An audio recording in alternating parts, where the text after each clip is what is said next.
Hi everyone, it's me Eleanor. It is another event of RC Events Creation, Nicole at 18 at Pro Legazpi City, Albay. Keep on watching para makita nyo yung aming process ng aming pag-decorate dyan sa birthday ni Nicole sa Pro Legazpi City, Albay. Nag-decorate kami dyan noong gabi and pagka-morning, ayun na yung birthday ni Nicole.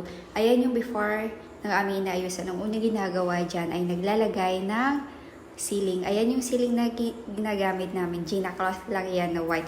And yung pag-ceiling namin, bali, naglalagay kami dyan ng tatlong straw sa gitna sa dalawang gilid. And yung maliit lang kasi yung venue nila, yung tuldang ginawa nila. Kaya ayan yung naging process namin ng aming pag-ceiling dyan sa venue nila. After mag-ceiling, yung ginagawa na dyan, yung mga panel boards ay binabalutan na Gina cloth na red. At yung paglagay ng Gina cloth dyan, ay bali naglagay muna kami ng straw dyan sa may gilid. And nilalagay na lang yung Gina cloth sa may straw. Ayan. And bali yung pagdidikit namin dyan ay ginagantaker namin to.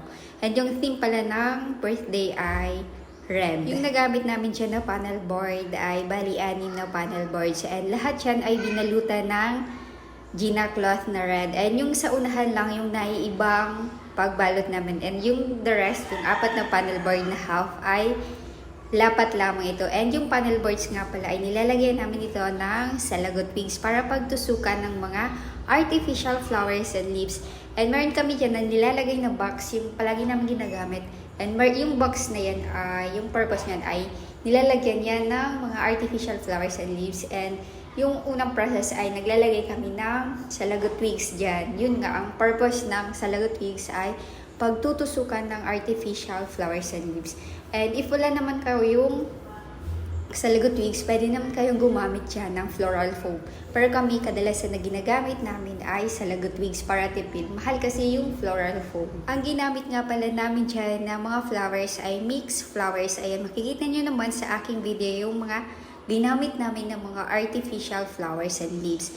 And hindi ko alam talaga yung kung anong name ng mga flowers na yan. Basta ayan, mixed flowers yung ginamit namin dyan. Merong dahlia, at yung ayan na mahahaba, yung parang sa Japan yan. Hindi ko sure kung anong tawag dyan. And yung mahahaba din, ayan.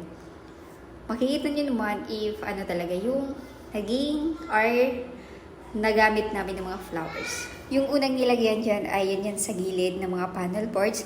And next na ginagawa dyan ay dyan sa unahan.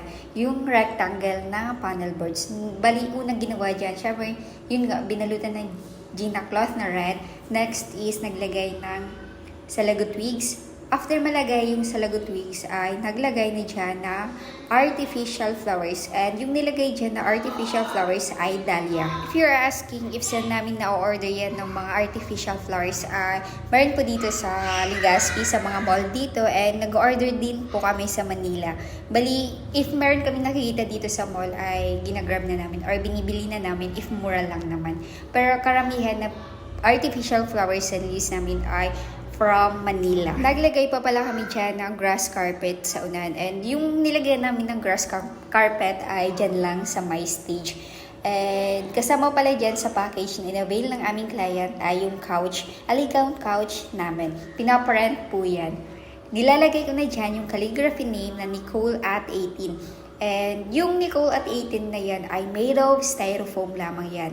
Yung paglagay ko na dyan ng calligraphy name na made of styrofoam ay bali, pinipin lamang ito dyan sa Gina cloth. And make sure ko naman na nakapin ito ng maayos. After ng ilang hours ng pag-aayos, ayan na yung naging setup ng RC Events Creations sa kanilang occasion. Makikita nyo naman sa aking video yung before ng kanilang venue. Kayo nang humusga if ano yung naging result ng aming pag-decorate sa kanilang occasions. Another proof na naman ang inayusan ng RC Events Creations. To our client, thank you so much for trusting RC Events Creations. Kami yung napili nyo mag-decorate or mag-setup sa inyong special occasions. Kaya thank you so much po, RC Events Creations.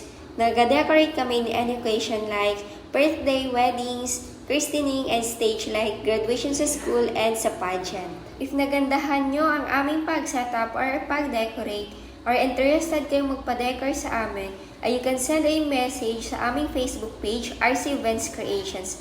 Our location is Legazpi City, Albay. RC Events Creation ay kompleto na po kami. Meron na kaming host or MC, makeup artist, and yung mga gamit naman ay kompleto na rin po sa pag-setup.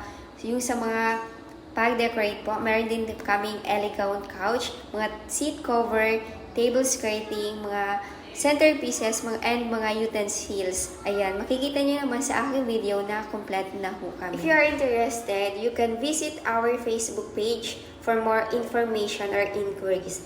Andun po lahat ng inayusan namin or events namin. Lahat po doon naka-uploads yung mga photos na inayusan namin sa kanilang occasion. Andun po yung lahat ng proof ng inayusan namin, and para ma-explore nyo kung ano ba talaga yung nagiging setup namin sa mga event namin. Sa mga taga-Albay dyan na nanonood dito sa aking YouTube channel ko, ano pang inaantay nyo? Magpa-decor na kayo sa RC Events Creations.